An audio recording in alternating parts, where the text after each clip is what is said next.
Con relación a si las infraestructuras en general, sobre si hay demasiadas o si hay demasiado pocas, es decir, hay un principio que los economistas rápidamente tienen como referencia, y es si cualquier bien privado, la cantidad que hay depende de la oferta y la demanda, es decir, los particulares deciden cuánto van a comprar y cuánto van a vender. En ese sentido, la cantidad que hay será óptima si no hay algún tipo de efecto externo, externalidades, efectos negativos de esta naturaleza. Pero en la infraestructura uno tiene que pensar que los que deciden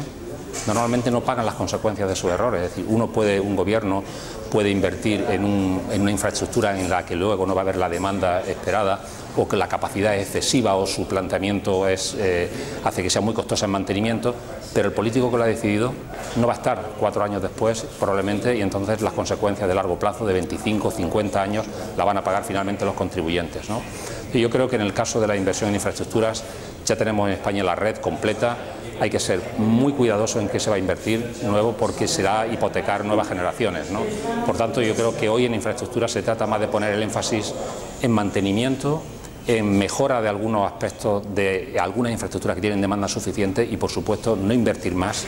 en aquellas líneas de gasto o en aquellos lugares donde la demanda no justifica la inversión en capacidad.